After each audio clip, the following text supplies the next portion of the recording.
Bonjour. Alors, notre première table ronde, et je suis contente d'avoir mes invités avec moi pour cette première thématique qui est les diasporas et la solidarité internationale. Alors, c'est très intéressant puisque, effectivement, aujourd'hui, quand on parle de l'espace méditerranéen, la question de la mobilité revient souvent. Mais qu'est-ce qu'on fait de cette mobilité? C'est un peu ce dont on va débattre aujourd'hui. Le capital humain est clairement une des grandes richesses de notre région, mais on parle souvent d'un flux qui va depuis le sud vers le nord, et puis on a l'impression qu'on coupe les liens. Or, ce n'est pas vraiment le cas. Il y a beaucoup de membres de cette diaspora, justement, qui est installée ailleurs, qui garde un lien très fort avec les pays d'origine, et on va le voir, qui devient source de solidarité. J'aimerais juste m'arrêter sur le mot diaspora lui-même. Le mot nous vient du grec et ça veut dire beaucoup de choses, la dispersion, la dissémination. Et parmi les premières diasporas de l'Antiquité grecque, en fait, je vais revenir parce que je voulais faire le lien un petit peu avec Marseille. On a la diaspora phocéenne qui a justement fondé Massalia, Marseille aujourd'hui, en l'an 600 ans avant Jésus-Christ. Et aujourd'hui, cette diaspora a été d'ailleurs source de beaucoup d'aide, entre autres en moment de crise, et on en a vu avec le Covid, avec toutes les crises migratoires, etc. Donc, sans trop attendre, je vais vous présenter tout d'abord nos invités. Leïla Aroua, qui est chef du pôle auprès de l'organisation Migration et Développement. Merci d'être avec nous. Mohamed Kandrich, qui est secrétaire général de Twiza Solidarité. Maroua Mezrani, membre du conseil d'administration de ATUS, l'association des Tunisiens des grandes écoles, et Farid Masmoudi, qui est président de Atlas, qui est Algerian Talents and Leaders Association. Je vais tout d'abord vous passer le mot pour vous présenter, et puis on va rentrer dans le vif du sujet. Donc je vais peut-être commencer par Leïla, allez-y.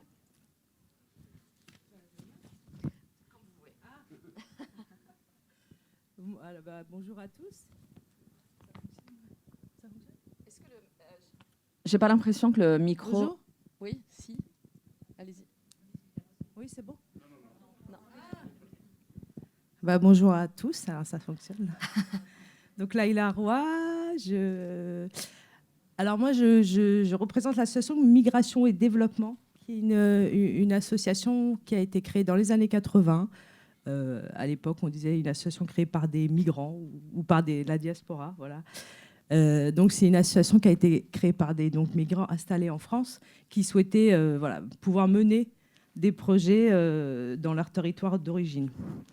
Donc donc c'est une association qui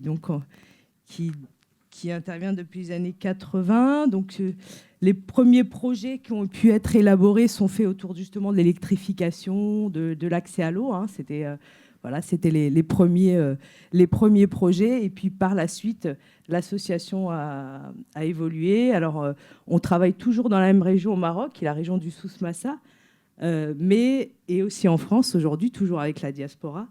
Et on intervient donc toujours dans le milieu rural avec des projets autour de l'hydro-agroécologie. Mais aussi, depuis quelques années, on est là près des collectivités territoriales au Maroc pour pouvoir travailler sur des questions liées à l'égalité femmes-hommes, aux questions de la migration, à comment intégrer aussi les jeunes et la question des jeunesses dans la gestion des territoires. Et on travaille toujours effectivement en lien avec la diaspora ici, alors la diaspora marocaine, mais les diasporas plus largement, et on continue à pouvoir les accompagner dans la construction de projets qui souhaitent pouvoir développer dans leur territoire. Donc on apporte un peu notre expertise technique sur le montage. On va revenir sur les projets un peu plus précisément. D'accord, donc je m'arrête là. Voilà, allez-y, je vous en prie. Bonjour. Juste votre micro. Azul. Ah, pardon. Bonjour, salam, Azul. Je pense qu'il y a... Il n'y a qu'un seul micro alors. Ah oui, ça marche pas. Est-ce que ça marche mieux comme ça? Non. Excusez-moi, je ne sais pas qui est responsable des micros, mais ce serait bien d'en avoir quelques-uns qui sont allumés ou qui marchent. Bien, là ça marche. Bonjour, Salam et Azoul, puisque nous sommes dans le pourtour de la Méditerranée. Mon nom, c'est Mohamed Khendrich et je suis donc de l'association Touisa Solidarité. Nous sommes un réseau de 2 associations, une à Paris et une autre à Marseille. Et notre association a été créée pendant les années noires de l'Algérie, en 1995, vous comprenez le pourquoi, et créée par, bien sûr, des Algériens, mais aussi beaucoup d'amis français, soit pieds noirs, soit qui ont fait le service national en Algérie, en tout cas des amis attachés à l'Algérie. Donc nous sommes un groupe mixte dans cette association que nous avons. L'idée, c'est d'apporter notre appui à la société civile et de faciliter les relations entre les 2 rives. Et on travaille avec les 3 pays d'Afrique du Nord, Algérie, Maroc et Tunisie. Je reviendrai tout à l'heure sur le détail de ce que nous faisons. Merci à vous. Maroua. Je tente le micro. Non, c'est bon, il fonctionne. Du coup, bonjour à tous. Je suis très honorée d'être parmi vous aujourd'hui. Je m'appelle Maroua Mesgani. Je suis présidente d'Atuche France. Alors, Atuche, c'est l'Association des Tunisiens des grandes écoles. Du coup, c'est une association qui existe depuis 1990 en France. On a 3 antennes, une en Tunisie, une en France et une en Angleterre. Et bientôt une qui est en train de se créer en Asie-Pacifique. Du coup, en fait, l'association s'est créée autour de l'accompagnement et l'intégration de jeunes, essentiellement des boursiers, qui arrivent en France pour faire leurs études, que ce soit en classe préparatoire ou en école d'ingénieur et de commerce. Et l'association s'est un petit peu développée par la suite sur les aspects. Les étudiants sont devenus des actifs dans la société, donc on s'est développé autour de l'aspect carrière, du coup de tout ce qui est réseautage et recherche d'emploi, de stage. Et aussi, on s'est diversifié vers l'entrepreneuriat, vers toutes les préoccupations en fait, de ces jeunes, de ces actifs, de ces Tunisiens qui vivent à Paris et ailleurs en France. Merci beaucoup. Et Farid? Oui, bonjour. Merci beaucoup de m'avoir également invité. Je suis Farid Masmoudi.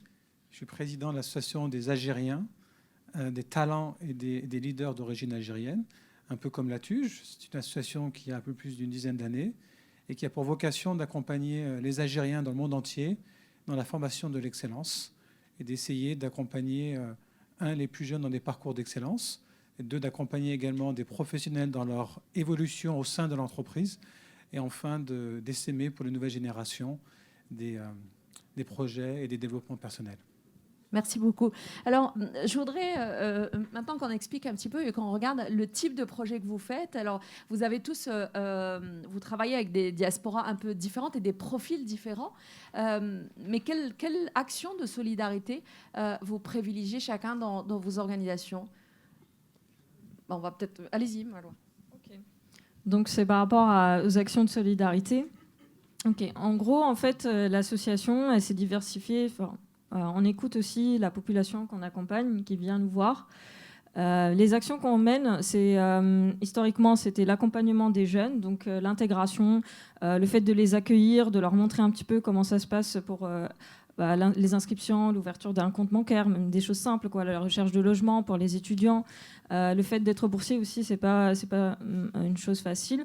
Donc l'idée, c'est vraiment de les accompagner sur leurs premiers pas. Ensuite, dans l'orientation universitaire, dans quel choix d'école d'ingénieur ou de commerce ou d'autres filières dans l'université de manière générale. Et par la suite, dans tout ce qui est recherche d'emploi, donc on mène des actions, par exemple, de correction de CV, de lettres de motivation et aussi de simulation d'entretien.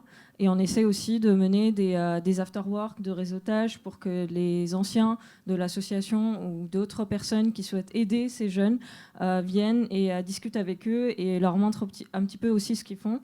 Un retour d'expérience sur le terrain pour montrer un petit peu les différents métiers qu'ils peuvent exercer, etc. Et quelle relation ils ont, par exemple, tous ces jeunes avec lesquels vous travaillez avec leur pays d'origine?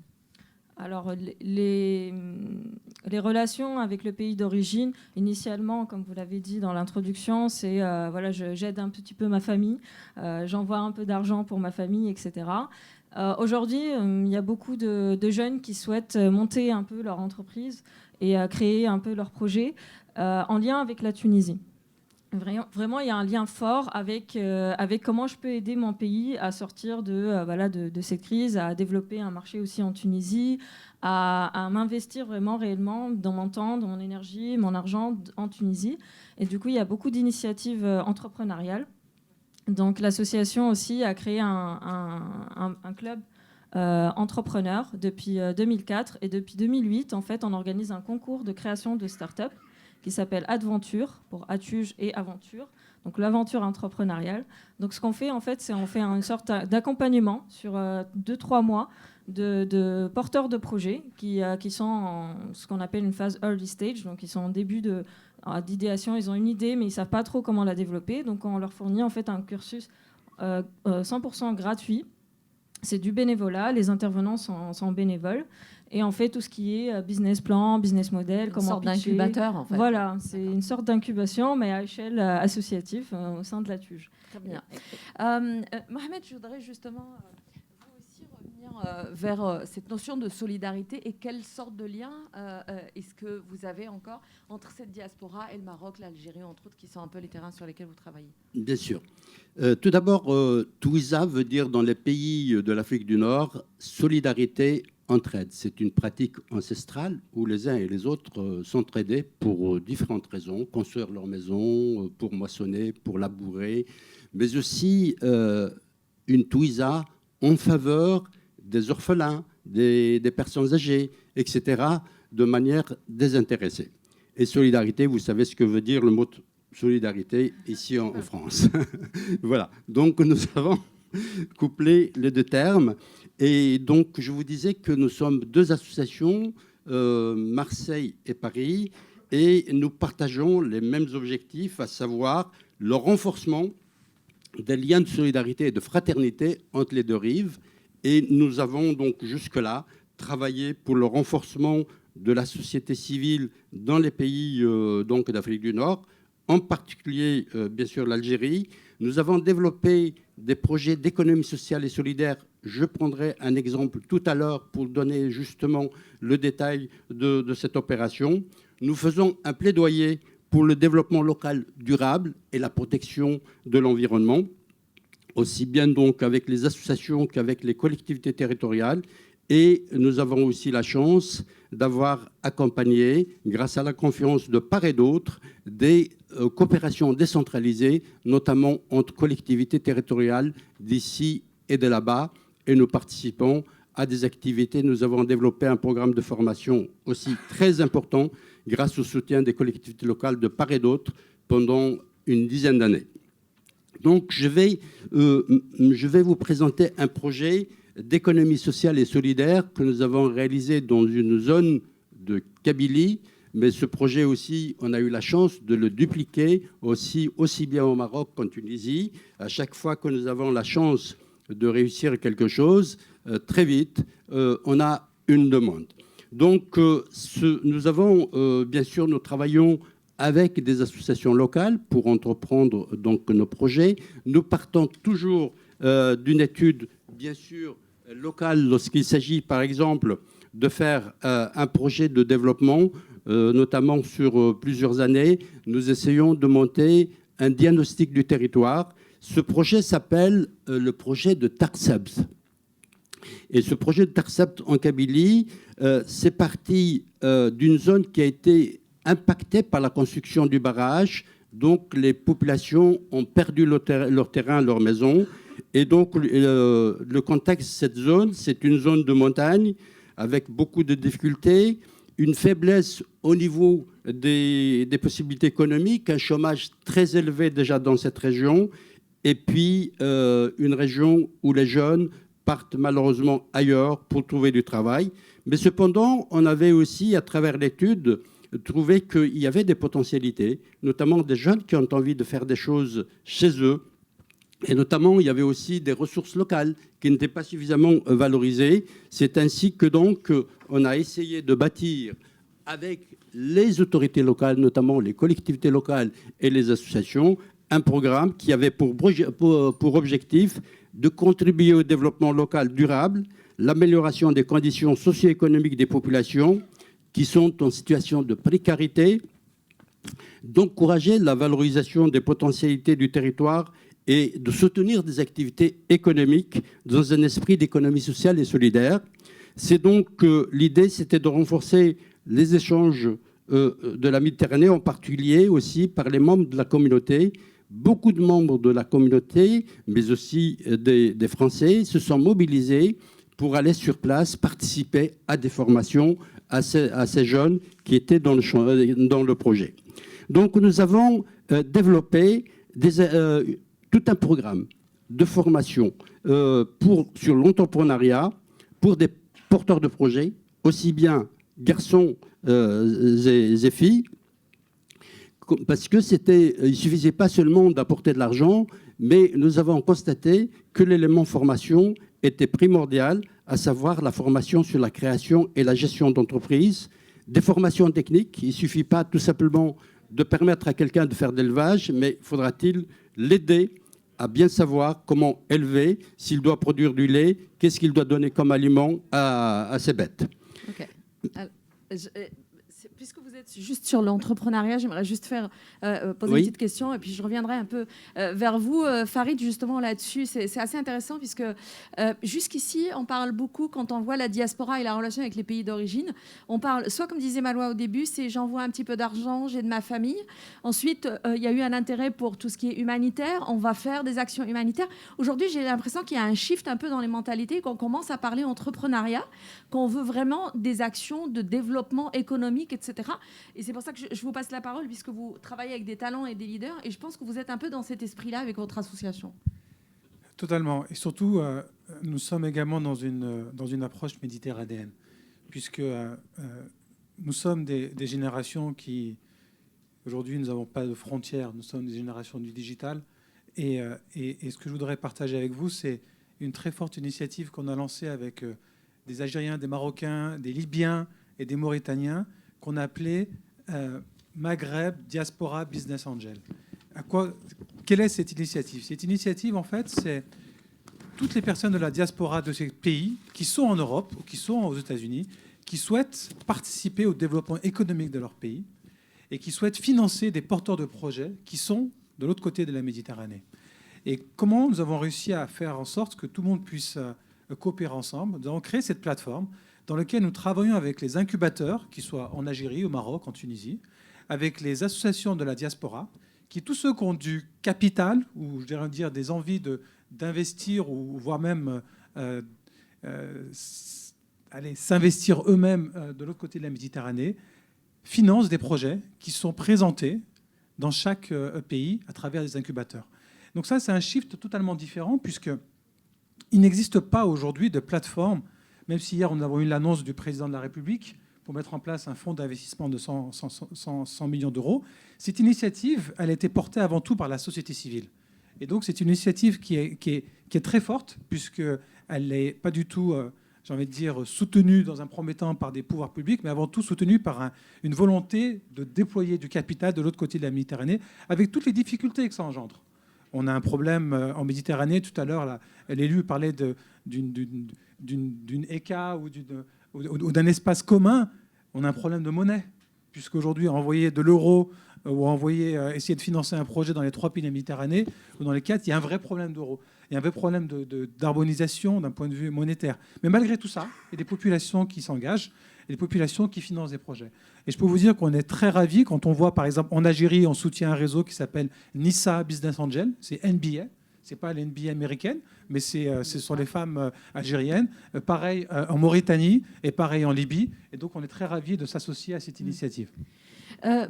Justement, je voudrais revenir vers Leïla. Et, Leïla, vous dites que l'association ne travaille pas forcément sur la mobilité en termes de comment est-ce que ça marche et pourquoi, enfin, qu'est-ce qu'on peut en faire, mais plutôt sur les origines même en fait des flux migratoires, par exemple. Qu'est-ce que vous pouvez nous en dire un peu?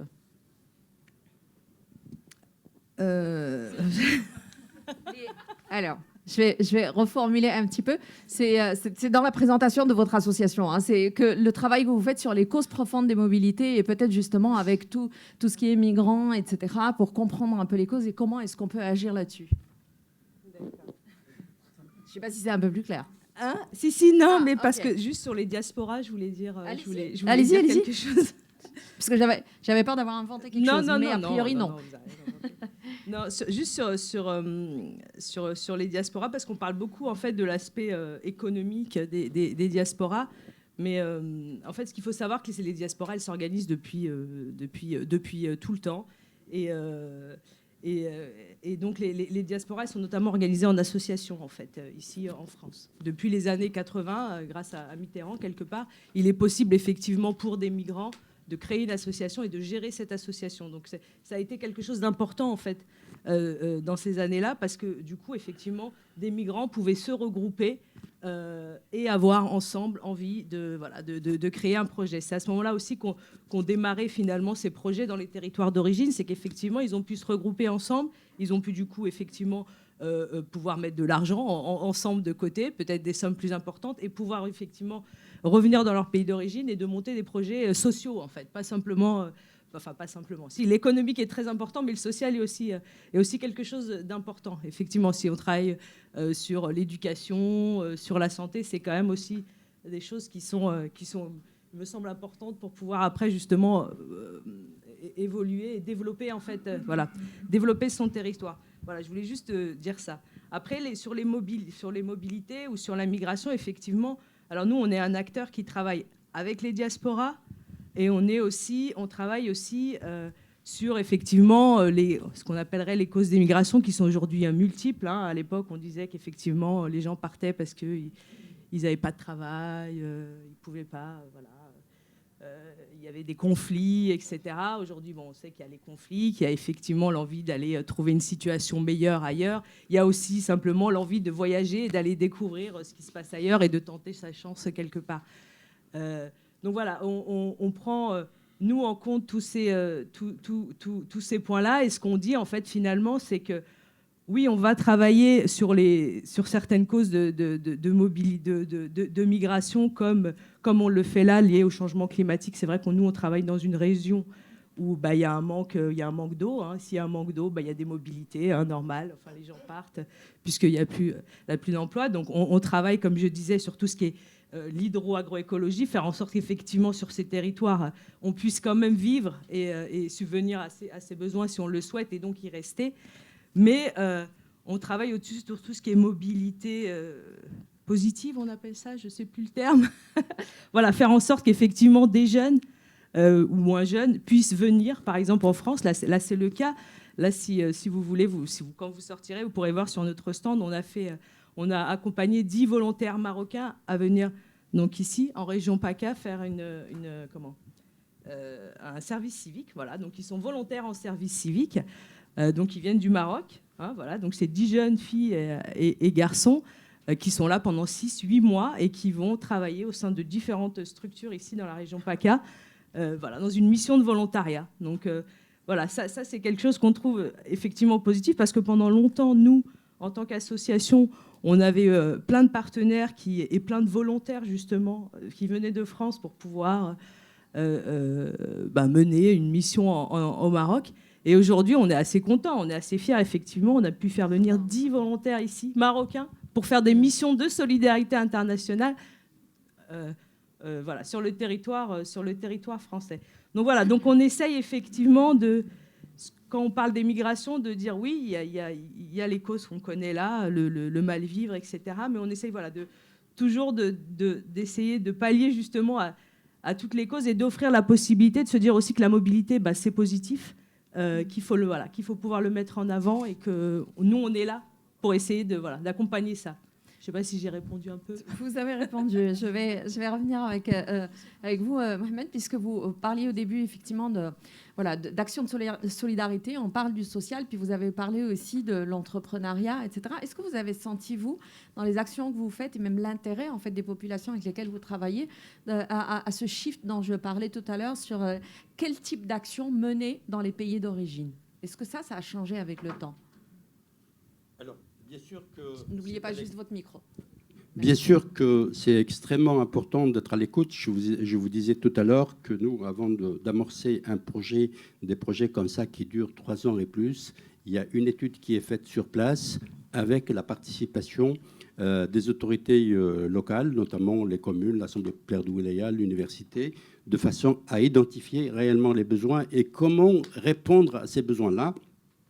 Alors j'ai parlé de ce processus de formation qui est extrêmement vital donc, pour ces personnes-là, mais aussi les moyens qu'il faut mobiliser pour les aider à créer leur micro-entreprise, ce n'est pas évident. Donc là, on a mis un dispositif de prêt d'honneur. Et pour réunir l'argent à mettre à disposition, c'est aussi un apport de part et d'autre. Un apport d'ici, bien sûr, grâce donc au soutien que nous avons ici, mais aussi une exigence d'un apport local du pays. Et qui également, parce qu'il faut les intéresser de façon à permettre la continuité du travail. Donc, nous avons fait des prêts entre 2 000 et 3 000 euros par personne sur des périodes de 24 à 36 mois. Et les personnes vont rembourser, j'expliquerai tout à l'heure.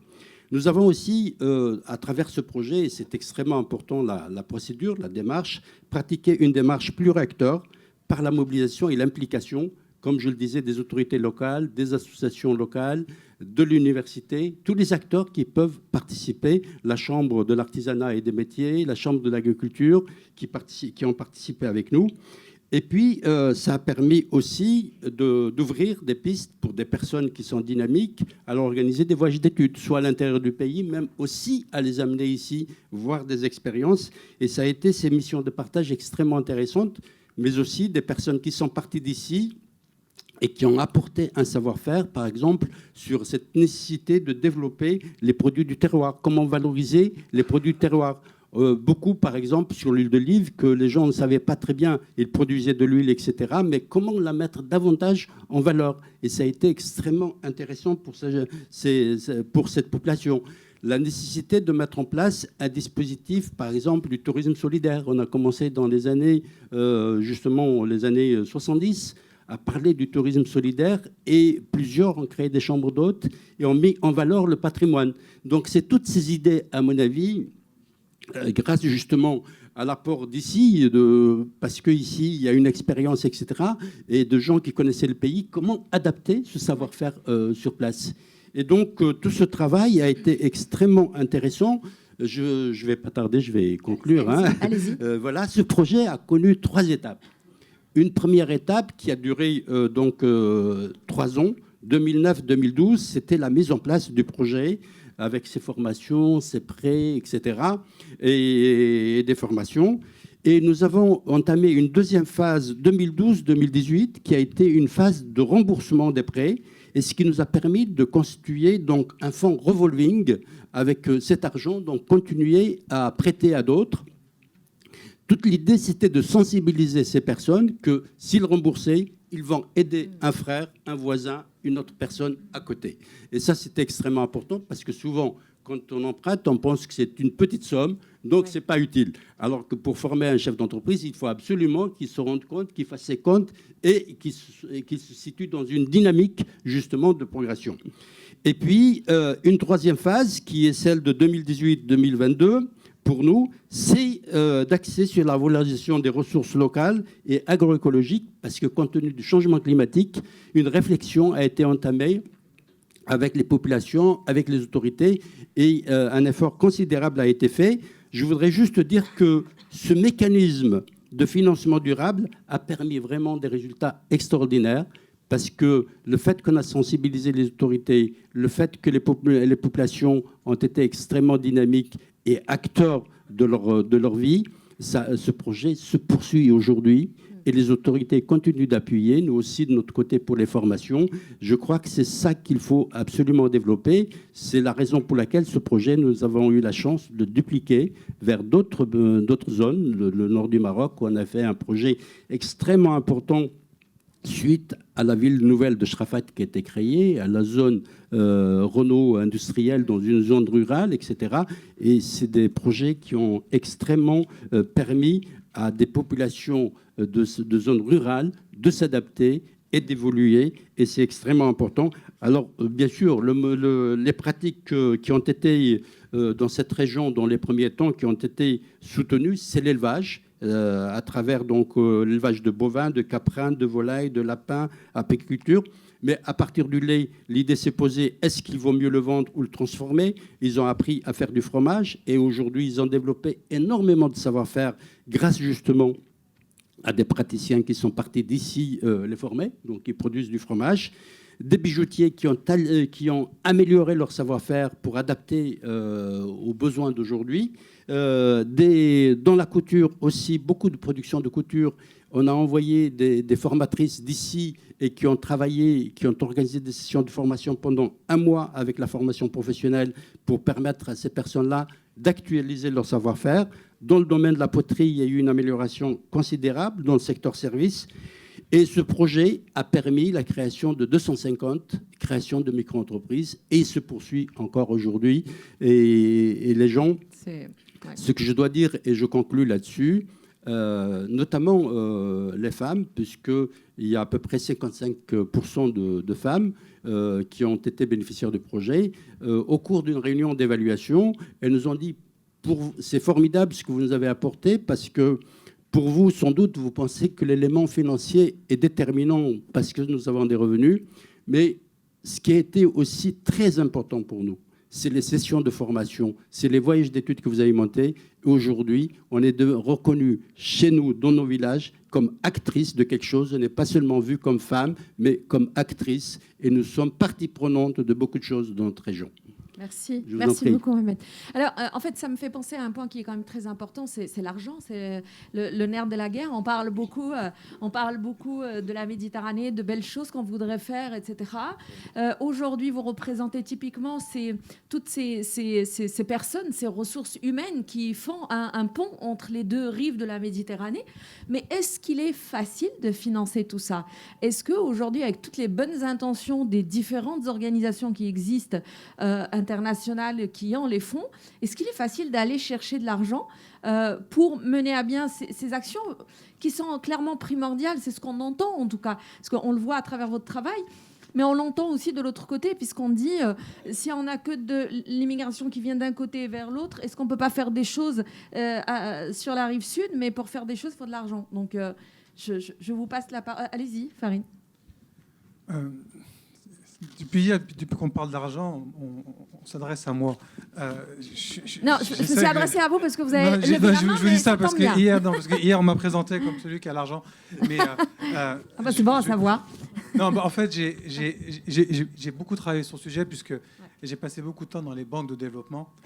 Et ce que je peux vous dire, c'est que aujourd'hui, l'argent n'est pas un sujet.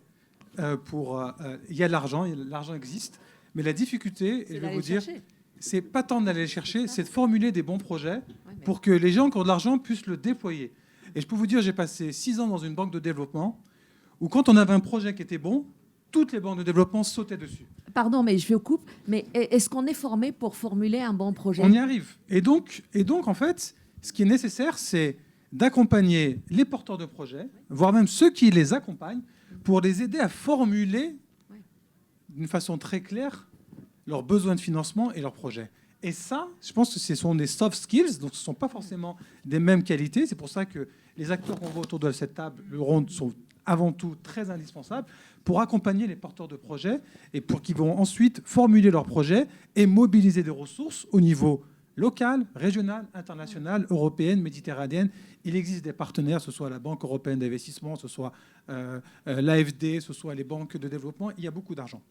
Moi, ce que je voudrais vous partager, c'est avant tout ce que la diaspora, et c'est un peu le sujet de cette table ronde, peut faire indépendamment de toutes les organisations internationales, puisque la diaspora a une obligation de résultat. Les banques de développement, elles ont une obligation de moyens. Elles vont dire, j'ai des moyens, mais il n'y a personne qui peut l'utiliser. Alors que nous, nos cousins qui sont de l'autre côté de la Méditerranée, ou nos frères, ou ceux avec qui on a envie d'aider, c'est une obligation de résultat. Donc on doit se dire, on doit faire quelque chose. Donc du coup, les motivations sont totalement différentes. Et donc la fin est une nécessité. La fin est FIN. Et donc, il existe aussi, et pour ça, tout à l'heure, vous disiez, qu'est-ce qu'on peut faire pour ces pays et comment on peut faire ça d'une façon un peu plus structurée et un peu plus organisée. Moi, j'avais appelé, et notamment au niveau de l'Algérie, j'avais parlé avec plusieurs fois l'ambassadeur en disant il existe des choses en Afrique subsaharienne qu'on appelle des emprunts diaspora. Les emprunts diaspora, c'est quoi? C'est l'État à travers toute sa diaspora, qui dit, voilà, j'ai 10 millions de personnes qui sont à l'étranger, qui eux-mêmes veulent financer des projets d'avenir dans nos pays d'origine. Prenons le cas du Maghreb, prenons le cas de l'Algérie. On voudrait financer, par exemple, des projets d'université, d'incubateurs, tout à l'heure on a parlé de ça, de centres de recherche. Et la diaspora peut mobiliser de l'argent. Mais la grosse difficulté qu'on a aujourd'hui, et c'est un peu le sujet aussi de ces discussions, parce qu'il ne faut pas oublier l'aspect, entre guillemets, politique et réglementaire dans chaque pays, c'est qu'aujourd'hui, si on veut mobiliser 100-200 millions de la diaspora sur des projets d'avenir en Algérie, mais il faut s'assurer que la gouvernance de ces projets soit en lien avec un petit peu les porteurs de ces projets, et notamment les financeurs de ces projets, indépendamment des pouvoirs publics européens, mais plutôt des populations. Nous avons aujourd'hui, ce soit pareil Latuge ou Atlas, nous avons des leaders qui sont d'origine maghrébine, mais qui ont été formés dans les universités européennes, avec des pratiques de gouvernance, des pratiques de gestion, totalement, j'ai envie de dire, des pratiques de marché. Et donc, elles seront difficilement mobilisables si, lorsqu'on va de l'autre côté de la Méditerranée, quand on doit financer un projet, on nous dit, attendez, ça, la prise de décision n'est pas bonne, la gouvernance, elle n'est pas bonne. Donc, je pense que le rôle de la diaspora, à travers la mobilisation de l'épargne, peut être également une opportunité pour peut-être amender, changer certains modes de gouvernance pour que la diaspora soit associée à la gouvernance de certains projets qu'elle va financer. Alors, Leïla, je voudrais vous passer la parole parce que je pense que toute la diaspora n'est pas issue des grandes écoles et toute la diaspora n'a pas forcément des millions dans la poche. Et je voudrais savoir, du coup, pour ceux qui n'ont pas ces millions dans la poche, est-ce que vraiment vous sentez que l'argent est là? Parce que clairement, l'argent est là, bien évidemment. On sait qu'il y a beaucoup d'organisations. Mais est-ce que l'accès à cet argent est si facile? Je pense que non. Alors, mais... non, oui. Non, mais juste une chose, parce que même... moi, quand je parle d'argent, attention, parce que la personne qui envoie un Western Union, Bien sûr. il envoie peut-être plus d'argent qu'un cadre qui va financer une start-up une fois par an. Non, mais moi, Donc c'est pour ça qu'il faut faire attention à ne pas rentrer dans de la démagogie, à savoir uniquement les cols bleus ont de l'argent. Non, les migrants, notamment ceux qui font du Western Union, qui leur coûte 10%, peut-être ils envoient beaucoup plus d'argent que celui qui est, entre guillemets, très bien installé en Europe. Donc, alors, les flux financiers ne sont pas forcément dans le sens où on veut les voir. Très bien, sans aucune démagogie d'ailleurs, mais ce que je voudrais dire en tout cas, c'est que tous ceux qui veulent agir n'ont pas forcément les moyens de le faire. Donc aujourd'hui, il y a des gens qui ont de bonne volonté, qui ont de très très bonne connaissance des pays d'origine, mais qui ne savent pas comment financer leurs projets. Tout d'abord peut-être parce qu'effectivement, ils ne sont peut-être pas formés pour aller chercher l'argent, aussi parce que dans toutes les organisations qui ont de l'argent, on a aussi de la bureaucratie, donc je pense que ce n'est pas forcément facile. D'où le fait que je vous pose la question pour dire... Oublions ceux qui ont les moyens et qui peuvent être suivis, mais est-ce qu'on sait chercher cet argent-là? Est-ce que c'est facile d'aller chercher cet argent-là? Oui, après,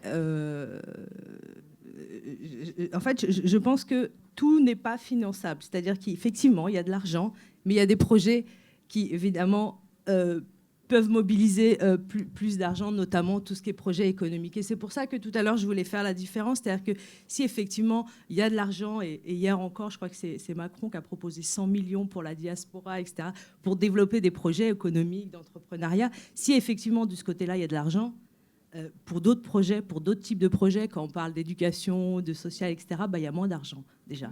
Et cet argent, il est évidemment plus difficile à aller chercher.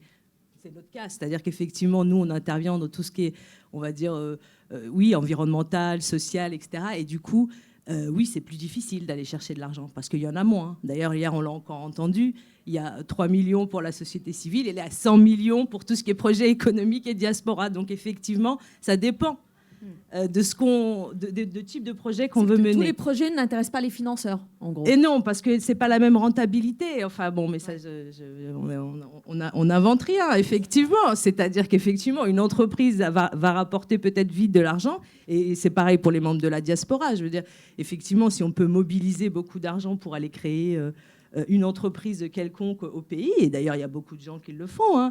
Il y a des difficultés, effectivement, de mise en œuvre, mais enfin, c'est possible. Pour aller créer, nous, les associations qu'on accompagne, quand on parle des OSIM, c'est des associations qui vont créer peut-être un petit centre de santé dans le village, qui vont s'intéresser aux préscolaires, etc. Donc, effectivement, c'est moins rentable. Donc, il faut, oui, on sait, enfin, c'est moins rentable économiquement.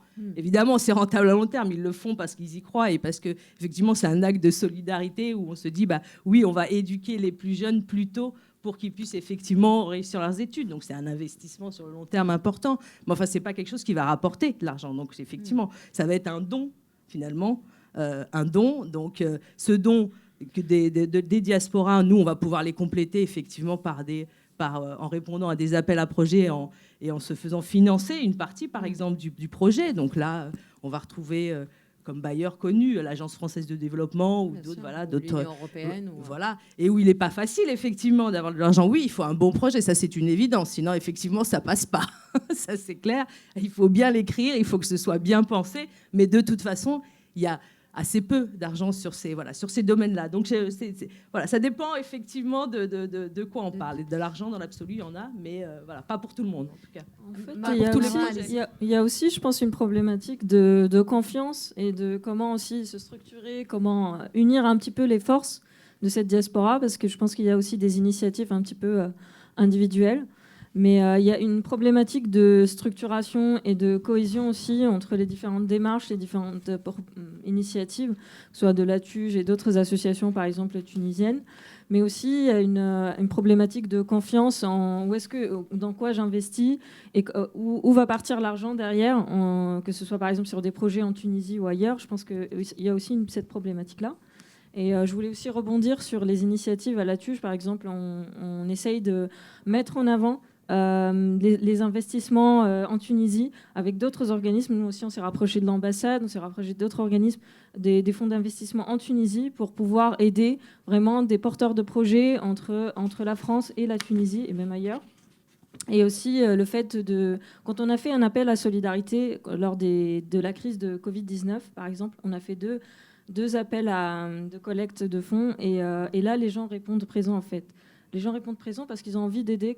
Les hôpitaux, par exemple, quand il y a eu le besoin en matériel médical, les gens ont répondu présent. Sur différents projets, en fait, les gens répondent présent quand même. On voit que les gens ont envie en fait, d'investir dans ce type de... Quel que soit le projet, je pense même des projets qui ne sont pas forcément dans la rentabilité, etc. Je pense qu'on met en avant aussi des start-upers qui sont dans tout ce qui est économie sociale et solidaire. Les gens ont envie d'y aller, mais il y a cette petite crainte quand même voilà, un peu de la confiance et la crainte de est-ce que ça va aboutir réellement, est-ce que voilà, le fait d'y croire, quoi, d'aller jusqu'au bout de la démarche. L'élan de solidarité, il est là, mais il s'essouffle assez rapidement, malheureusement. Mohamed, vous travaillez sur le Maroc et l'Algérie, et j'aimerais vous demander justement, parce que je voudrais vous poser la question sur la solidarité sud-sud chez les différentes diasporas. Est-ce qu'on arrive à mener des actions, ou est-ce que c'est chacun se bat pour sa chapelle? J'avoue que... Je vais vous demander votre micro. Oui, merci. J'avoue que pour des activités, par exemple, de formation, nous arrivons à mobiliser la diaspora pour aller en Algérie, au Maroc et un peu en Tunisie sur les formations que nous conduisons. Mais au niveau des moyens financiers, jusqu'à maintenant, on n'a pas réussi à demander à la diaspora de contribuer. Et comme vous le savez, développer des projets d'économie sociale et solidaire, ça, c'est pas possible de demander vraiment une rémunération du capital importante. Pas du tout. On ne demande pas de pourcentage, de demander aux gens de payer du pourcentage. Donc jusqu'à maintenant, nous n'avons pas réussi de ce côté-là. Et comme vous le savez, en tant qu'association, nous postulons à répondre à des appels à projets, soit de l'Union européenne, soit de l'AFD ou d'autres. Et là, de moins en moins, aujourd'hui, on accède. C'est un véritable concours. Il y a peu de moyens, justement. Donc, on ne sait pas très bien comment le monde associatif va évoluer à l'avenir pour nous qui travaillons sur ce genre de projet. Donc, on espère, justement, avec ce genre de rencontres, sensibiliser un peu plus l'opinion publique de part et d'autre, ici et là-bas, de façon à contribuer à ce que des initiatives nouvelles et intéressantes pour les territoires, pour le développement du territoire, puissent être mises en marche de façon à permettre une continuité et permettre aussi à la société civile d'être réellement active. Et ça, je crois qu'il y a une richesse importante que nous, jusqu'à maintenant, qui n'est pas suffisamment mise en valeur de part et d'autre des deux rives de la Méditerranée. Comment faire justement pour faire connaître ça? Et c'est vital à mon sens, parce que je vois à travers nos petits projets qu'on a réalisés, Beaucoup de jeunes nous ont dit, sans ça, sans ce projet-là, on aurait été amené à émigrer. Bien sûr. Plusieurs. Et grâce à ça, on est resté. Et le fait qu'on a mis en place un dispositif de comité d'initiative locale, d'un comité de prêt dans lequel sont associés plusieurs acteurs, les jeunes qui réussissent, à qui on a prêté 3 000 € postulent à d'autres prêts plus conséquents parce qu'ils savent comment faire. Ouais. Donc, des jeunes qu'on a aidés à avoir 3 vaches, 4 vaches, aujourd'hui, ils en ont 25 parce qu'ils savent comment faire, ils ont postulé à des prêts, ils savent comment faire. Donc ça, c'est extrêmement important aussi de le dire. Comment identifier, accompagner des gens qui ont un potentiel, et puis après, ils peuvent prendre le relais à travers d'autres structures. Leïla, peut-être un mot là-dessus, effectivement, aussi sur la solidarité entre les différentes diasporas. Alors, elle existe et je pense qu'on l'a tous vécu, c'est-à-dire qu'on voit ici, par exemple, toutes les diasporas s'organiser parfois dans les quartiers, tous ensemble, pour pouvoir parler, par exemple, des droits des migrants, etc. Et ça, c'est souvent, en fait, des gens, voilà, de partout, qui se mettent ensemble pour pouvoir plaider une cause. On le voit aussi quand il y a des catastrophes importantes. Les derniers feux qu'il y a pu y avoir, que ce soit en Turquie, en Algérie, ou alors des tremblements de terre, etc. On voit que tout le monde se mobilise. Il n'y a plus, effectivement, il y a plus d'origine qui compte, quoi. Voilà, on est solidaires. Et ça, c'est des choses importantes. Et notamment entre diaspora du Maghreb, quoi. Donc, il y a ces moments-là. Et puis, de toute façon, nous, on a repris, c'est pas nous qui l'avons inventé, ce qu'on appelle la diaspora de cœur. C'est un concept qui dit quoi ? Qui dit qu'effectivement, d'où qu'on soit, et nous, on le voit dans notre association, on a beaucoup de gens d'origine française, turque, enfin peu importe, qui ont un lien avec le Maroc, qui s'est développé par la suite, par exemple, d'un voyage ou des choses comme ça, et qui s'investissent et qui souhaitent mener des projets. Donc en fait, effectivement, ça dépasse les frontières et la solidarité, que ce soit entre diaspora, effectivement, du Maghreb ou avec les populations ici, et encore d'autres diasporas est possible, en fait. Enfin, oui. Nous, on le voit, je pense, voilà, quotidiennement aussi. Voilà. La diaspora de Kern, on appelle ça aussi les Amis de la Tuche, par exemple. On a des associations ou des membres, en fait, qui soutiennent l'association avec qui on travaille. Par exemple, là, pour la deuxième collecte, c'est l'été dernier, quand il y a eu vraiment la crise Covid-19 assez forte en Tunisie, on s'est mobilisé avec d'autres associations comme DAN, comme ASEN, association de soutien aux enfants, comme d'autres associations aussi, Tunisiens des Deux Rives, etc. Et du coup, ça fait partie aussi de la communauté un petit peu, quoi, des diasporas qui s'unissent pour faire des projets ensemble, pour avoir plus d'impact aussi dans tout ce qui est communication, dans tout ce qui est collecte de fonds, dans tout ce qui est impact sur à la fois l'État aussi, sur le pays, dire voilà, on existe, on est là aussi pour vous aider, pour donner un coup de main, même si on est éloigné, on est de cœur avec vous, quoi. Je voudrais vous passer la parole avant de conclure pour savoir, ici, pendant ce forum où vous rencontrez différentes personnalités, vous avez des autorités locales, vous avez les pouvoirs publics, vous avez des associations, vous avez tout simplement des citoyens qui s'intéressent un peu à ce pourtour méditerranéen. Qu'est-ce que vous leur passez comme message ? Qu'est-ce que vous leur demandez comme engagement ? Et je vais commencer par Farid et on... C'est une question qui nécessite un peu plus de réflexion, mais ce qu'à la rigueur, nous demandons, c'est-à-dire que je ne suis pas la génération qui aime beaucoup demander en réalité. Soit on prend les choses, soit on les construit, mais demander, ça reste encore une certaine passivité. Mais à la rigueur, qu'on nous laisse travailler, ça déjà c'est une grande chose. Qu'on nous laisse travailler, qu'on nous libère un petit peu l'esprit d'initiative, qu'on libère aussi cet élan de solidarité qui existe et qui, quelquefois, peut être limité par des contraintes réglementaires. On a parlé tout à l'heure des élans de solidarité. Moi, je vais vous dire une chose, c'est malheureux, mais ça existe comme ça. Quand il y avait le début du Covid, il était très difficile de trouver un organisme pour envoyer de l'argent en Algérie. C'est-à-dire que c'est une réalité. C'est-à-dire que On prend n'importe quel pays, on veut faire des envois à travers des associations, des choses comme ça, on va sur Internet. En Algérie, c'était très difficile de trouver un acteur. On avait énormément de personnes qui souhaitaient mobiliser une certaine solidarité et faire des dons. Mais quand je dis des dons, c'est assis chez soi, à l'ère du digital, ça reste difficile. Donc, faciliter cet esprit d'initiative, faciliter cet esprit de solidarité, moi, c'est la seule chose que je demande. Puisque derrière, il y a des motivations, il y a des mobilisations qui se font d'une façon remarquable.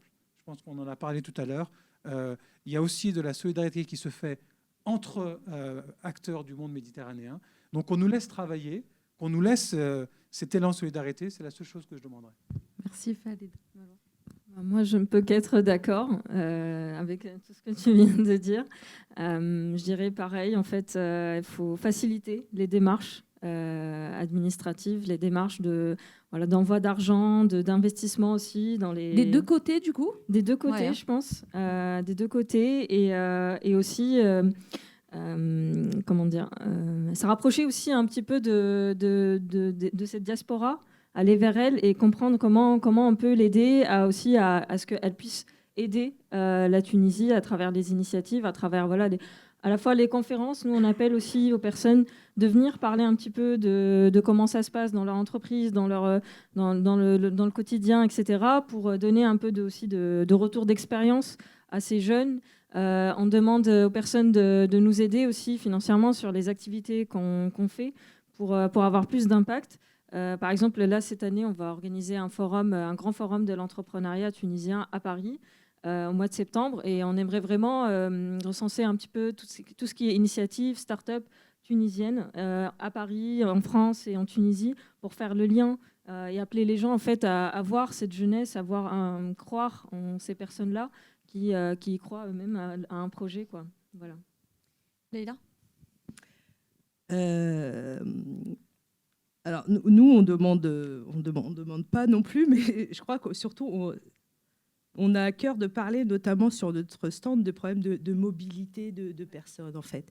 Parce qu'effectivement, on trouve toujours des solutions, finalement, pour transférer de l'argent. On sait que c'est facile de faire venir des marchandises. On a parlé quand même des problèmes, mais enfin, c'est quand même assez possible entre les deux rives, mais il y a quand même un problème. Et d'ailleurs, j'ai posé pas mal de questions à ceux qui venaient, notamment du Maghreb, des associations. Je leur ai demandé, mais vous avez obtenu des visas de combien de temps ? Et alors, il y en a qui a obtenu un visa de 6 jours pour pouvoir venir ici. Donc, il vient, il repart. Hein. C'est 6 jours. Et donc, je me dis, voilà, c'est quand même... Faut pas avoir le Covid. Faut pas qu'il ait le Covid. Il a eu 6 jours. Et je me suis dit, c'est quand même... on le sait que les politiques en Europe et en France sont de plus en plus restrictives et vont continuer très certainement à l'être. Mais on se dit quand même, c'est quand même un peu paradoxal, quoi, finalement, de vouloir faire quelque chose autour de la Méditerranée et d'empêcher finalement qu'il y ait cette mobilité de personnes, quoi, qui est quand même, je pense, nécessaire pour pouvoir monter des projets. C'est bien qu'on puisse se voir de face à face. C'est bien, voilà. C'est bien qu'on puisse aller effectivement dans tous les pays de l'autre rive, mais c'est bien aussi que ça puisse venir ici, quoi. Et voilà. Et ça, c'est donc nous, on a à cœur d'en parler dans notre stand. Voilà, à chaque fois de dire, voilà, il faut pouvoir pousser à ça. C'est exactement. Enfin, je vais vous repasser quand même la parole parce que ce que je voulais dire tout à l'heure, qu'est-ce qu'on demande, c'était pas dans le sens effectivement d'aller demander quelque chose. Qu'est-ce que vous exigez ? Qu'est-ce qui pose encore problème ? Puisque aujourd'hui, c'est très beau. On parle de Forum des mondes méditerranéens. On parle d'une petite région qui est très riche, mais qui connaît aussi beaucoup. Il y a des conflits, il y a des difficultés, il y a des crises. On l'a vu avec le Covid, etc. On parle souvent de l'immigration. Vous avez complètement raison, puisque quand on parle, on ne peut pas parler de solidarité sans parler de mobilité. Et la mobilité ne peut pas être dans un seul sens. Alors, pour aller depuis le nord vers le sud et transmettre, entre guillemets, des compétences, tout va bien, il n'y a pas de souci. Mais si on veut faire venir de l'autre côté, c'est encore très, très problématique aujourd'hui. Alors que, justement, une des réponses, c'est peut-être... tous ceux qui viennent du Sud ne rêvent pas juste de rester là. C'est-à-dire qu'on peut faire des choses ici et rentrer dans son pays. Et justement, si on arrive à financer des projets, on arrive à redonner de l'espoir, parce que je pense que c'est ça qui pousse les gens dans la mer, en fait, pour faire court. Mais pour ça, il faut beaucoup de choses. c'est pour ça que je vous demandais tout à l'heure, est-ce qu'on y est encore ou est-ce qu'on rêve encore d'un idéal un peu très beau, mais sur le papier. Mais, Je pourrais commenter un petit peu cette Bien question sûr. justement parce que, par exemple, nous, on voit dans la diaspora plus, dans les cadres, etc., on voit une fuite de cerveau immense là, ces dernières années.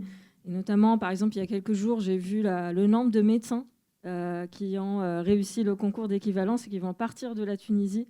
Donc des généralistes oui, ou dans le domaine de l'IT, c'est pareil. C'est affolant en fait. C'est affolant. On se dit, même nous en fait, on se dit entre nous, mais qu'est-ce qui se passe quoi ? Qu'est-ce qui se passe pour que, en fait, par exemple, là-dessus, j'organisais un forum de l'emploi, etc., pour justement recruter, pour que les entreprises tunisiennes viennent recruter des cadres formés en France, qui ont fait des écoles d'ingénieurs de commerce en France, pour les faire revenir en Tunisie. Ça marchait bien jusqu'à un certain moment. On voit que la tendance s'inverse complètement. Il n'y a plus de retour, en fait, ou quasiment très, très peu de gens. Et même quand on arrive à avoir quelques retours, bah, le bilan, il est mitigé. Il est très mitigé. Donc, on aimerait vraiment qu'on travaille là-dessus pour améliorer les conditions de travail, les conditions de vie de ces cadres, de cette jeunesse qui est en train de fuir, que ce soit des médecins, des ingénieurs, etc. Pourquoi, au-delà de l'aspect aussi des personnes qui sont plus dans une mobilité un peu nécessaire, etc., ces personnes-là peuvent rester en Tunisie, mais ils ne le font pas aujourd'hui. Ils partent. Cette fuite-là, elle est juste désastreuse quoi, pour notre pays. Complètement.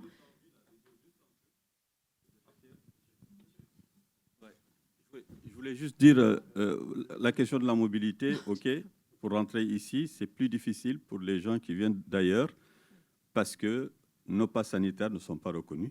Ouais. Déjà, vous parlez de visa, de mobilité, et quand on arrive ici, on met 2 heures pour rentrer, donc voilà. Merci. Mohamed, je vous passe la parole par rapport à ce que je disais tout à l'heure, tout d'abord, sur avec tous les différents acteurs qui sont présents dans ce forum, par exemple, vous avez envie de leur dire quoi ? Alors, j'ai un message à dire. Tout d'abord, je voudrais rappeler les différentes étapes de la politique méditerranéenne. Mon âge me permet de le dire. Tout d'abord, le processus de Barcelone, en 1995, qui a suscité de l'espoir. J'ai eu la chance de participer. Deuxièmement, la création d'une union pour la Méditerranée. Aussi, j'ai eu la chance de participer et d'avoir fait une petite intervention dans cette conférence. Entre autres, j'ai dit, si nous ne faisons rien, on aura beau construire un mur comme celui de Berlin, il y aura toujours des gens du Sud qui vont venir vers l'Europe. En ce moment-là, on ne traversait pas comme aujourd'hui. Après, il y a donc en 2019 le sommet des deux rives qui donc veut avantager la relation entre société civile. Et puis on se félicite aujourd'hui de participer au Forum des mondes méditerranéens aujourd'hui, que j'espère aussi, nous avons l'espoir que ça va changer des choses. Donc pour conclure, je dirais malheureusement, nous constatons actuellement la situation qui ne cesse de s'aggraver en Méditerranée occidentale par les tragiques pertes humaines lors des traversées dans des baraques, dans des barques de fortune. Nous pensons qu'il y a lieu absolument de faire une évaluation justement de la situation, à savoir depuis Barcelone 1995, et penser aujourd'hui à des mesures concrètes afin de trouver des solutions pour vivre en paix dans la prospérité et la fraternité à destination des peuples du pourtour de la Méditerranée. Nous devons ensemble mettre en marche une véritable politique d'intérêt partagé et permettre aux jeunes générations d'œuvrer pour un développement partagé dans la paix avec la participation des pouvoirs publics et de la société civile. L'ami qui vient de parler de la jeunesse tunisienne, c'est le cas de tous les pays du sud de la Méditerranée. Donc, mon souhait, c'est d'œuvrer pour renforcer les liens de solidarité et de fraternité entre les deux rives de la Méditerranée et de renforcer et de consolider les partenariats à tous les niveaux, société civile, pouvoir public, et comment donc aujourd'hui, réellement, on a la chance d'avoir des moyens de communication de part et d'autre. Qu'est-ce qu'on peut faire avec ces moyens pour montrer ce qui est possible entre nous, montrer la vie ici, montrer la vie là-bas, et comment on peut ensemble aller de l'avant. Je vous remercie. Merci beaucoup. Monsieur a parlé du pass sanitaire et ce sera peut-être un dernier mot là-dessus. Est-ce que le Covid, justement, a compliqué les choses en termes de mobilisation des diasporas et en termes de solidarité? Est-ce que vous avez senti un impact Allez-y, Leïla. En fait, pas de problème, allez-y. On a eu un impact sur la mobilisation, par exemple pour les membres actifs dans l'association, etc. Le fait de renouveler. Je pense que c'est pas quelque chose de... Voilà, c'est commun pour tout le monde, en fait, pour les organisations, les associations. La difficulté à atteindre une certaine jeunesse, etc., à la mobiliser à distance, parce qu'il y a eu pas mal de confinements, de couvre-feu, etc. Mais au-delà de ça, je trouve que justement le Covid, un côté positif du Covid-19, c'est qu'on a pu atteindre beaucoup plus de monde partout dans le monde, parce qu'on est passé sur le mode 100% digital, avec des webinars, avec des conférences du coup en ligne. Donc il y a eu une approche plus, on a pu atteindre plus de personnes en termes d'intervention, des personnalités influentes, etc., plus le public qui était présent derrière son écran. Donc on a réussi à mobiliser aussi avec l'aspect solidarité et la collecte de dons pour le Covid-19. Plus de 250 000 € collectés sur les deux campagnes en mars 2020 et en juillet 2021, avec l'aide avec l'ambassade, par exemple, et avec d'autres organisations. Donc il y a un côté aussi, les deux aspects sont présents, et un aspect négatif et un aspect positif dans la chose. Nous, on a eu une situation similaire, mais avec un peu plus de frustration, puisque effectivement, on a réussi grâce au digital et grâce au webinar, d'avoir des messages qui sont plus facilement diffusables. En revanche, on a fait face à une difficulté, c'est-à-dire que autant on peut communiquer avec tout le monde, donc c'est-à-dire qu'on a les outils. Par contre, il nous manque des petits outils, ce qu'on peut appeler les fintech, ce que certains oublient. C'est-à-dire que transférer, mobiliser, ce n'est pas une difficulté, toucher les gens. Mais ensuite, je dirais le dernier kilomètre pour amener de l'argent de l'autre côté de la Méditerranée, ça, c'est une difficulté. Et je peux vous dire que moi, je connais bien l'Algérie. Malgré tous les réseaux qu'on a, pendant le Covid, c'était difficile d'envoyer même une boîte de médicaments de l'autre côté de la Méditerranée. Donc ça, je peux vous dire que c'est des difficultés, mais pragmatiques. Hein. C'est-à-dire que impossible d'envoyer de l'argent, puisque je pense que, je ne sais pas à Marseille comment ça fonctionne, mais entre Lyon et Paris, quand on envoie de l'argent en Algérie, on passe par quelqu'un qu'on connaît qui va donner de l'argent de l'autre côté de la Méditerranée quand tu vas voyager. C'est-à-dire qu'il n'y a pas de... C'est encore Et pendant le Covid, je peux vous dire que c'était tout fermé. Et ça crée énormément de frustration parce que les gens... Vous savez, il y a ce qu'on appelle cet emotion capital. Le capital de l'émotion, il était énorme. Oui. Mais quand on ne peut pas ensuite le mobiliser, ça crée des frustrations. Oui, d'autant plus que pendant le Covid, on l'a vu en France, par exemple, les gens ont dépensé moins et du coup ont été beaucoup plus généreux sur des dons, etc. Sauf que, voilà, donc quel impact vous avez senti, Leïla, vous, pendant la période du Covid? Est-ce que vous avez senti d'ailleurs une différence? Oui, après... je crois que ce qui a été le plus dur, et notamment la diaspora, en fait, sa particularité, c'est qu'elle voyage finalement entre les deux pays. C'est facile, elle y va, elle revient, etc. Sauf pendant le Covid. Et là, quoi. non, sauf pendant le Covid. Donc c'est vrai que émotionnellement, ça a été très dur. Ça a été très dur, notamment pour les plus vieux, les vieilles personnes, les personnes âgées, etc., qui pouvaient plus y aller. Ça a été difficile. Et puis il y a eu l'histoire aussi des corps. Qu'on pouvait plus rapatrier. Enfin, il y a eu des moments quand même assez violents, assez violents pour ces diasporas. Après, là, tout rouvre, donc on va voir effectivement. C'est peut-être maintenant qu'on va voir effectivement ce qui s'est passé, les liens en fait. Qu'est-ce que ça a développé finalement? Qu'est-ce que le Covid a fait?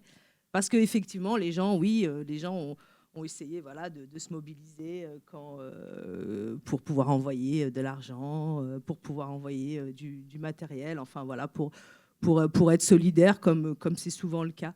Mais je pense que c'est à partir d'aujourd'hui justement peut-être qu'on va pouvoir avoir les effets, évaluer finalement quel a été en termes, en tout cas pour les diasporas et pour les liens entre les personnes dans ces pays. Je crois que c'est à partir de maintenant qu'on va pouvoir voir ce qu'il en est, quoi. Voilà. Mohamed, vous l'avez senti aussi?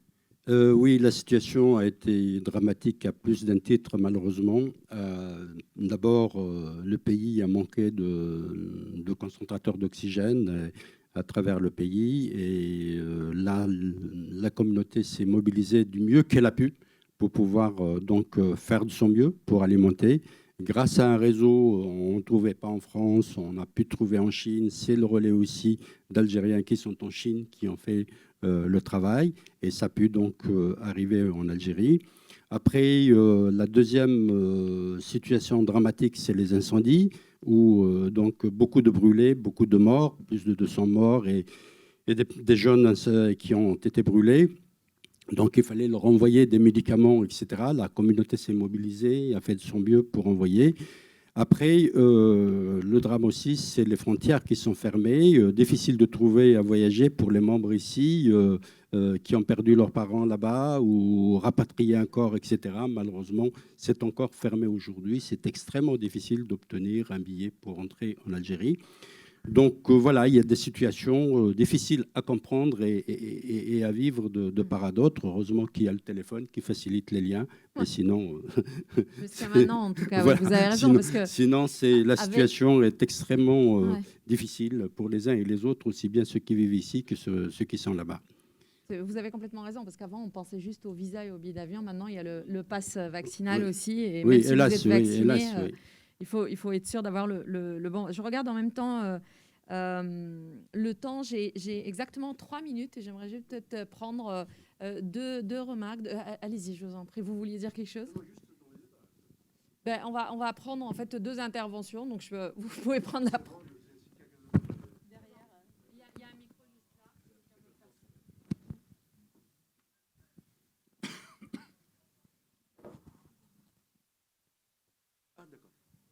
Merci. Alors, justement, sur cette question de fuite, d'exode de compétences, d'hémorragie, vraiment une véritable hémorragie. Samir Amin, parlant des relations économiques entre les pays développés et les pays en développement, il parle d'échanges inégaux. Là, on est dans ce cas-là. C'est vrai que Totalement, oui. on peut pas obliger quelqu'un qui est parti. Moi, j'ai des enfants qui sont ici. Pas seulement moi, toutes les familles je ne dis pas qu'ils ont perdu, mais ils ont donné à l'opulence européenne ce que le pays avait besoin de les garder. Sur le plan micro-social, tu ne peux pas empêcher quelqu'un de partir. Il cherche un bien-être, un mieux-être qu'il trouve ici, alors que là, les conditions ne sont pas comme il espère. Sur le plan macro-social et économique et politique, c'est désastreux pour les pays en développement. Oui, totalement, oui. 700, 800, 8000, je ne sais pas combien, le chiffre est énorme. Les exodes des compétences, les ingénieurs. Maintenant, où on a besoin le plus de ces compétences, ils partent. Alors pour cela, bien sûr, rapidement, je dis, il faut que les pays du Sud favorisent de garder leurs compétences chez eux. Et cela, c'est une gouvernance, sont des réformes sociales et économiques, politiques énormes pour laisser le choix aux autres et pour garder les compétences. Il y a aussi, cela est encouragé par une politique, J'ai plus qu'une minute. oui, 30 secondes, ce que l'Europe appelle l'immigration choisie. Oui, bien sûr. Elle choisit les meilleurs, alors que les autres meurent en mer. Là, il faut aussi revoir cette logique. Je pense qu'il est certainement plus prioritaire d'investir pour pouvoir retenir ces compétences-là que d'investir pour empêcher ceux qui vont se noyer malheureusement dans cette mer Méditerranée en essayant de venir. Ce n'est pas le fait de mettre un mur, comme vous disiez tout à l'heure. Je vais prendre une dernière remarque. Allez-y, monsieur. Ici. On va pouvoir clôturer. Ouais, alors, moi, je suis le fondateur d'une association qui s'appelle Les Enfants de la Méditerranée. On vous entend. Je suis le fondateur d'une association qui s'appelle Les Enfants de la Méditerranée. Donc, je n'ai rien à voir avec la diaspora tunisienne, algérienne ou libanaise. Mais ce que je trouve intéressant dans vos témoignages, c'est que ça donne surtout la diaspora soutient des projets qui ont une vision sud-nord. Et la base de mon association, justement, ça a été de soutenir des projets au Liban. Nous, en France, on va chercher les financements, mais les projets sont vraiment montés par les habitants au Liban. Et je pense que c'est super important, cette vision sud-nord, parce que souvent, en Europe, on a un peu la vision nord-sud. Oui. Et ça va dans le sens que disait le monsieur, c'est que ce qui est super important, c'est d'avoir de bons projets. Et si on a des projets qu'on veut monter avec une vision nord-sud, je ne sais pas si la réalité du terrain, c'est pas très constructif. Merci beaucoup. Voilà. Merci beaucoup et merci beaucoup à tous nos invités. Merci pour cet échange très très riche et très intéressant. Merci beaucoup et bon courage. Merci à tous. Merci à vous.